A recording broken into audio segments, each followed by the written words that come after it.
दिनै 1 नभेम्बर बिथांखौ दुलाराय फरायसा आफादा बाक्सा जिल्ला दुलाराय फरायसा आफादनि मददजों 1 नं कक्लाबारि गेजेर फरायसालि चौधुरीपारा प्रिन्सिपाल जोंनि स्कुलनि गाहाय फोरोंगिरि आरो जोंनि गोबां दैदेनगिरि बिथांमोन दं गासैखौबो बे समाव बरायबाय आरो गासैनिसिमबो हाबाफारियाव बाहागो लानो हानायनि थाखाय नोंथांमोन बयनिसिमबो साबायखर बावदों। दिनै हाबाफारि जागायनायनि सिगां जोङो खौसे फुंबिलिनि आरज जोङो रोजाबगोन आरो बे हाबाफारिखौ दैदेननो थाखाय बाक्सा जिल्ला दुलाराय फरायसा आफाद बयखौबो आरजआव बाहागो लानो थाखाय गुरै खावलायनाय जाबाय। 1, 2, 3 जागायबाय। संसाराव गोजोन सुदेम बारा बारलांथों आफा अबं गसाइ। संसाराव गोजोन सुदेम बारा बारलांथों आफा अबं गसाइ अबं गसाइ। अनलायनाय सहायनाय गियानजों दावगानो हाथों आफा अबं गसाइ। अनलायनाय सहायनाय गियानजों दावगानो हाथों आफा अबं गसाइ। मिथिंगानि खैफोदाव नोंनिनो अननायजों सोरखिनो हाथों आफा अबं गसाइ। संसाराव गोजोन सुदेम बारा बारलांथों आफा अबं गसाइ। संसाराव गोजोन सुदेम बारा बारलांथों आफा अबं गसाइ अबं गसाइ। निदाननि समाव गोसोखौ हमथा हायाब्ला नुजाफै आफा नोंजोंनो सोरां होफै। निदाननि समाव गोसोखौ हमथा हायाब्ला नुजाफै आफा नोंजोंनो सोरां होफै। सैथो समायना आब्रु साबना हामना अरायबो दिदोमै थाबाय थाथों आफा अबं गसाइ। गोजोन खुसियै आलो आलोयै अरायबो थांनानै थानो हाथों आफा अबं गसाइ। संसाराव गोजोन सुदेम बारा बारलांथों आफा अबं गसाइ। संसाराव गोजोन सुदेम बारा बारलांथों आफा अबं गसाइ अबं गसाइ अबं गसाइ अबं गसाइ अबं गसाइ अबं गसाइ। बे समाव गासैनिसिमबो रोजा रोजा साबायखर बावदों। हाबाफारि बायदियै दिनै मुगानि आगदारि बानेश्वर बसुमतारीनि 82थि जोनोम सान फालिथाय हाबाफारिजों लोब्बा लाखिनानै दुलाराय फरायसा आफादनि फिरफिला बिरहोनाय आरो गेदेमा मुगानि आगदारि बानेश्वर बसुमतारीनि सावगारि बिबार बावनाय हाबाफारि लोगोसेयै मुगानि आगदारि बानेश्वर बसुमतारीनि गोसोखां गेट बेखेवनाय हाबाफारि गिबि फुंबिलियाव बे हाबाफारि मोनथामखौ जोङो थिनानै लादों। दा फारियै बे हाबाफारिनिनो मावफुंगिरि बिथांमोनखौ आङो नोंथांमोननि सिगाङाव सिनायथि होनायजों लोगोसे गांसे गांसे आर'नाइजों बिथांमोनखौ बरायग्रोनानै लानो सानदों। दुलाराय फरायसा आफादनि गेदेर आफादगिरि बिथाङा दुलाराय फरायसा आफादनि फिरफिलाखौ बिरहोगोन। मानव गेदेर बिथांखौ गांसे आर'नाइजों बरायनो थाखाय आं गुरै खावलायबाय। गोजोननाय थाबाय बरायनायखौ नाजावनायनि थाखाय। मुगानि आगदारि बानेश्वर बसुमतारिनि सावगारियाव बिबार बावजेनगिरि मुस्रिमा फुलेश्वरी स्वर्गियारि अनजालि बिसि मुगानि आगदारि बानेश्वर बसुमतारिनि मानव गेदेर मेडामखौ गांसे आर'नाइजों बरायनो थाखाय आङो गुरै खावलायदों। बरायनायखौ नाजावनायनि थाखाय मेडामनिसिम रोजा रोजा साबायखर बावबाय। आरो बे समाव मुगानि आगदारि बानेश्वर बसुमतारिनि गोसोखां गेट बेखेवनो होननानै खावलायनाय बायदि सौफैनो हानाय बेखेवगिरि आलासि मुस्रि उरखावगोरा ब्रह्म आसामनि माननीय केबिनेट मन्त्रि बिथांखौ गांसे आर'नाइजों बरायनो थाखाय आं गुरै खावलायबाय। हाबाफारियाव गोबां हांख्रायजानाय आलासि बिथांमोन दंमोन। बिथांमोननि बरायनाय हाबाफारिखौ दायो गेवलां मेलाव खालामनाय जागोन। दा बे समाव दुलाराय फरायसाफोरनि मानव गेदेर आफादगिरि बिसोर दिपेन बर' बिथांखौ दुलाराय फरायसाफोरनि फिरफिलाखौ बेरहोनो थाखाय खावलायबाय।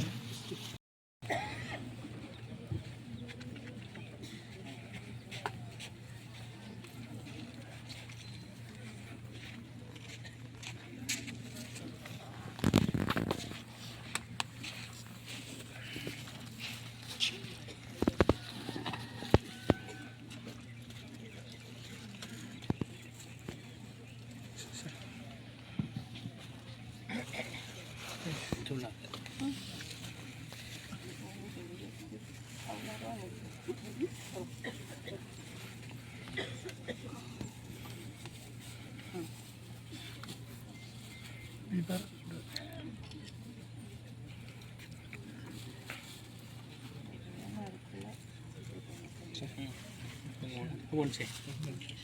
बे दुनाखौ गाहायाव दोनदोलै आदा दुनानिखौ माबागोन ना नङा ओरै होथेजोबो नालाय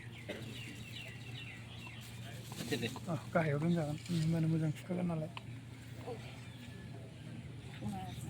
बिबार दंखायो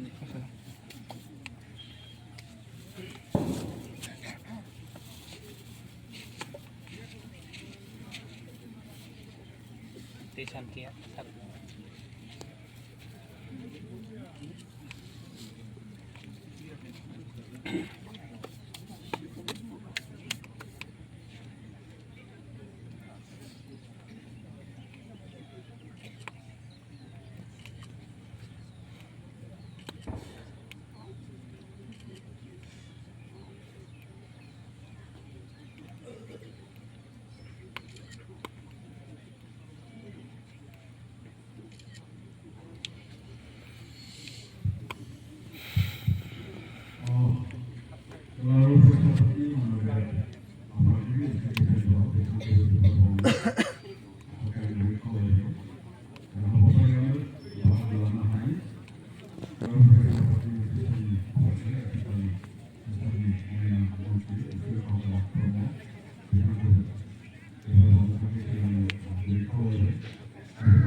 आरो मुगानि आगदारि बानेश्वर बसुमतारीनि 82थि जोनोम सान फालिथाय दिनै 1 नभेम्बर 2022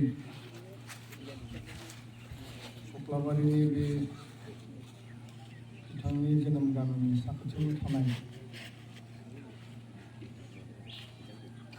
बे गुदि फरायसालियाव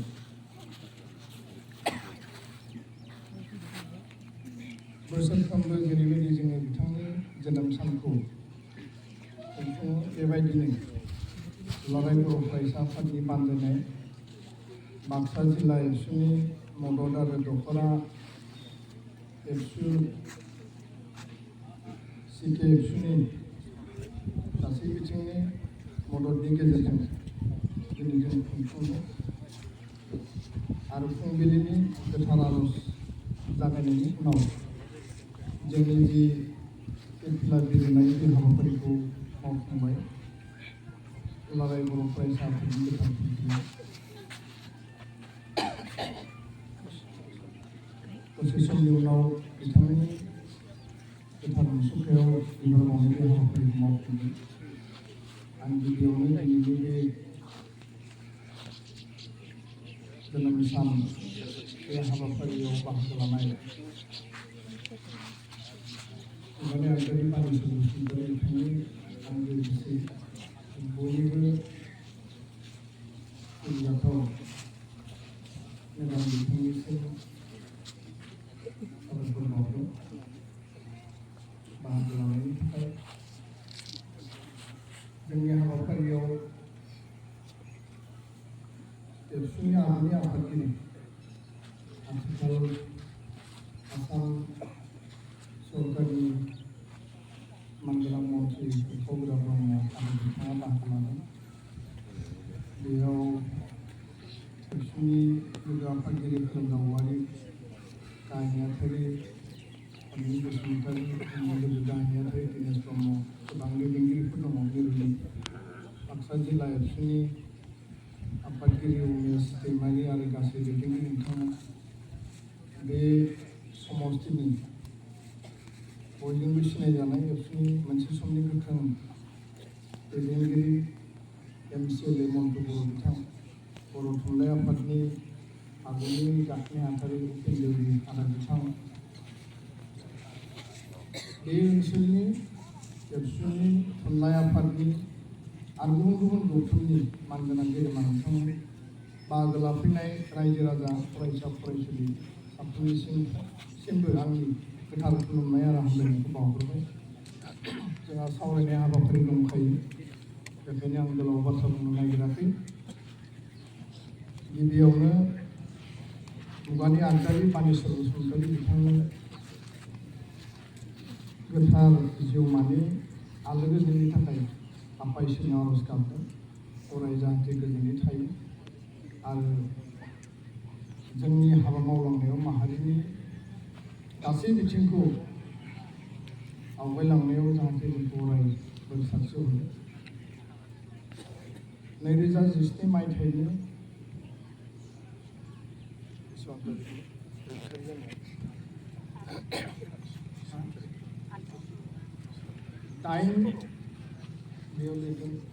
दाइन डिसेम्बर 2017 बिथाङा जोंनि गेजेरनिफ्राय जोंखौ नागारलाङो आरो दिनै जोङो 82थि बिथांनि जोनोम सानखौ फालियो। दुलाराय बर' फरायसा आफादा जि थांखि लादों जे बिथांनि जोनोम सानखौ जोङो बोसोरथामनि उनाव एसे मेहेरगोनाङै जोङो बयखौबो लिंनायनि गेजेरजों मोजां हाबाफारिनि गेजेरजों खुंफुंनाय आरो देग्लाय बोसोराव जोङो बे थांखि बायदियै मावफुंदों। मुगानि आगदारि बानेश्वर बसुमतारी बिथाङा 1967 मायथाइनि 15 फेब्रुवारियाव जेब्ला एबसु दाजेनदोंमोन, बे दाजेननाय समाव बिथांखौ गिबि आफादगिरि हिसाबै मिरुनि आफादगिरि हिसाबै गायसनदोंमोन आरो बिथाङा बे समाव सासे गोख्रों मावथि आरो दैदेनगिरि हिसाबै हारिनि बे मोनसे माहारियारि आफादखौ दैदेननाय बिबानखौ होदोंमोन। गाहाय नेहाथारि दुलाराय बाथौ गौथुमनि गाहाय नेहाथारि, बिजाब लिरनायनिफ्राय लानानै समाज फोसाबनाय, समाजखौ दैदेननाय, हारिनि मोनफ्रोमबो बिथिङाव बिथाङा बाहागो लानानै दैदेनगिरिनि बा पायनियारनि रलखौ प्ले खालामदों आरो बेखायनो जोङो बिथांखौ मुगानि आगदारि बिमुं होनानै बिथांनि जिखिनि बिहोमा मावलांनाय कन्ट्रिबिउसन अराय जुगामि खालामनो आरो बर' हारियाव बेखौ गोजोर खालामनो थाखाय जोङो हाबा मावबाय थादों। दिनैनि बे गोथार सानाव जोङो बिथांखौ गोसोखांदों आरो दुलाराय बर' फरायसा आफादखौ जि मोनसे हारिनि मोनफ्रोमबो बिथिङाव हाबा मावनायनि थाखाय बिथाङा बे आफादाव थानानै लिडारशिप होबाय, बेखौ जोङो बयबो मिथिनांगोन, इयुन जोलैया मिथिनांगोन। आं दिनैनि बे गोथार सानाव बर' माहारि बा माहारिनि थामोनथा रैखाथि, हारि दानायनि मोनफ्रोमबो बिथिंखौ एबसु जागायजेननायनिफ्राय दिनैसिम बे गोलाव 56 बोसोरनि बे जार्नियाव जायफोर आफादगिरि गाहाय नेहाथारि मिरुनि दैदेनगिरि हिसाबै बिबान लाबाय, जिल्ला लेभेलाव आनसलिक इउनिट लेभेलाव बिबान लाबाय, बिथांमोनखौ बिथांनि जोनोम सानाव आंनि गोसो गोरबोनि हामलायनायखौ आं बावहरदों आरो बड'फानि जि आदर्श बानेश्वर बसुमतारी बिथांमोननि जि मोनसे गोख्रों मेलेमजों दैदेननाय बे आफादा अराय हारि दानायनि थाखाय हाबा मावलांगोन। साफ्रोमबो मावथिफोरा दिनै फिन खेबसेबाव बिथांनि जोनोम सानाव समायखिरा लानायनि गेजेरजों हारिखौ गोख्रोङै जेब्लायबो गोजौ अख्राङाव फिरफिला जेरैबायदि बिरदों बेबायदि जोङो लाखिनायनि मोन्थोरजों हाबा मावगोन। बे खोथाखौ फोरमायनानै साफ्रोमबो मावथि बिथांमोना बिथांमोननि बेसेन गोसा सम आरो बै मावनाय हाबाफारिफोरखौ गोसोआव लानानै आवगायलांनांगौ, आं बेखौनो खावलायबाय आरो दिनै बे गोथार साननि हाबाफारियाव बे फंनैसो बाथ्राखौनो बुंनानै आंनि बुंनायखौ फोजोबबाय। गोजोन्थों। जय बर' हारिनि जय, जय बर' हारिनि जय। एबसु लं लिभ, लं लिभ, लं लिभ। एबसु लं लिभ, लं लिभ, लं लिभ। Thank you. जों लोगोसे गाहाम हामलायनाय बावबाय। दिनै दुलाराय बर' फरायसा आफादनि गायसनगिरि आफादगिरि मुगानि आगदारि बानेश्वर बसुमतारीनि 82थि जोनोम सान फालिथायजों लोगोसे दिनै गेरेमा बिथांनि गोसोखांथिनि मुङाव मोनसे समायना बिदि हाबग्रा गेट बेबायदि बेवहाय बानायनाय जादों। जे बानायनायाव जोंनि मानव गेदेर आसामनि मन्त्रि दुलाराय बर' फरायसा आफादनि बारग' आफादगिरि मुसुर खावग्रा ब्रह्म बिथांनि मैखोम बेवहाय मदद दङ। बेखौ आङो दिनै बे हाबाफारिनि गेजेरजों दिनै नोंथांमोननो मिथिहोदों आरो बे हाबाफारिखौनो दिनै जोङो बेखेवनायनि जे हाबाफारि लादों बे हाबाफारियाव बाहागो लानो हादों दुलाराय बर' फरायसा आफादनि मानव गेदेर आफादगिरि मुस्रि दिपेन बर' बिथां, दुलाराय बर' फरायसा आफादनि मानगोनां लोगो आफादगिरि खोरोमदाव औवारि बिथां आरो बेवहायनो जाय बिथाङा बे हाबाफारिखौ मावफुंनायाव मदद होदों बिथांखौनो जोङो दिनै बेखेवगिरि आलासि महरै जोङो हांख्रायदों। बिथां खावग्रा ब्रह्म आसामनि केबिनेट मन्त्रि बिथाङा जोंजों बेवहाय हांख्रायनाय बायदि नुजानो हादों आरो बे हाबाफारियावनो मानव गेदेर गेदेमा बानेश्वर बसुमतारी बिथांनि मेडाम मुसुमा पुलिसरि सरगियारि बिथां बाहागो लानो हादों आरो गोबां गेदेमा आलासि बिथांमोन बेवहाय बाहागो लानो हादों। आं गासैखौबो बरायनानै लाबाय आरो साबायखरखौ बावदों। दा बेखेवगिरि दिनैनि नैबे हाबजेननाय जेनाखि गेट बे गोसोखांथिनि मुङाव जे खालामनाय जाबाय बेखौ बेखेवनो होननानै हांख्रायजानाय मानव गेदेर बिथांखौ न'खरनिफ्राय आरो आफादनिफ्राय दिनै गांसे आर'नाइजों बरायनानै लानो नागिरदों। मानव गेदेर खावग्रा ब्रह्म मानव गेदेर बिथांखौ बरायनायखौ नाजावनो थाखाय आं गुरै खावलायबाय। बे समाव बरायगिरि बिथाङा रायदावस्रि बसुमतारी बिथाङा मुगानि आगदारि बानेश्वर बसुमतारी बिथांनि देरसिन फिसाजो बिथांमोन बिथांनिसिमबो साबायखर बावबाय। बे समाव बेखेवनाय फिथा होनाय हाबाफारिखौ मावफुंजेननो थाखाय आं गुरै खावलायबाय आरो जोंनि गासै दैदेनगिरि बिथांमोनखौ सिगां फारसे आवगायलांनो सिगांनो खावलायदों।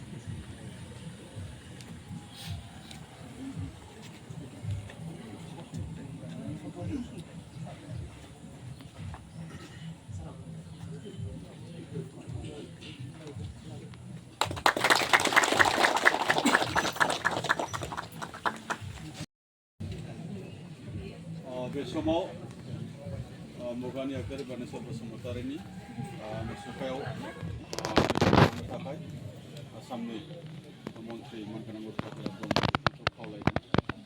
दुलाराय फरायसा आफादनि मानगोनां आफादगिरि मुस्रि दिपेन बर' बिथांखौबो बिबार बावनो थाखाय गुरै खावलायदों। हाबाफारियाव बाहागो लानो हानाय मानगोनां एमसिएलए मन्टु बर' बिथांखौबो बिबार बावनाय हाबाफारियाव बाहागो लानो थाखाय खावलायबाय। लोगो आफादगिरि खोरोमदाव औवारि बिथांखौबो बिबार बावनाय हाबाफारियाव बाहागो लानो खावलायबाय। हाबाफारियावनो बाहागो लानो हानाय मानव गेदेर थुनलाइ आफादनि बारग' नेहाथारि मेडाम बिथांखौबो बिबार बावनो खावलायबाय। मुगानि आगदारि बानेश्वर बसुमतारीनि मानिजाथाव अनजालि बिसि मुसुमा पुलिसरि सरगियारि बिथांखौबो बे समाव बिबार बावनो थाखाय गुरै खावलायबाय।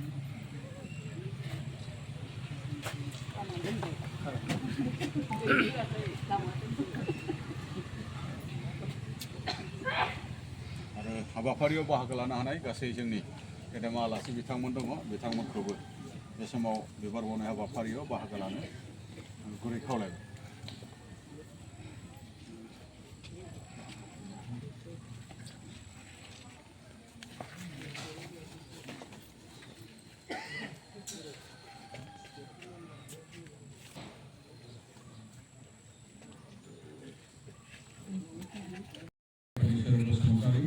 बिथांनि आरो सालबारि गाहाय नेहाथारि बिक्रम बसुमतारी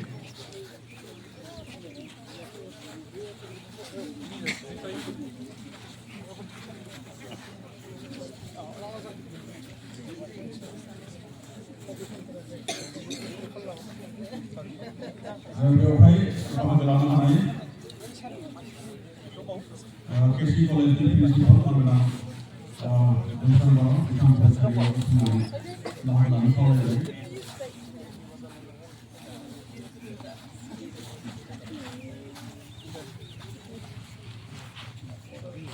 गोजोन आरो खौसेथिनि थाखाय बे समाव फारिलाइ हाबाफारि बेखौ मावनो थांनो थाखाय आं खावलायबाय। जोंनो नांगौ गोजोननि थाखाय बयबो हाबा माव खौसेथिनि थाखाय बयबो हाबा माव जोंनो नांगौ गोजोन जोंनो नांगौ खौसेथि गोजोन खौसेथिनि थाखाय बयबो हाबा माव गोजोनथों।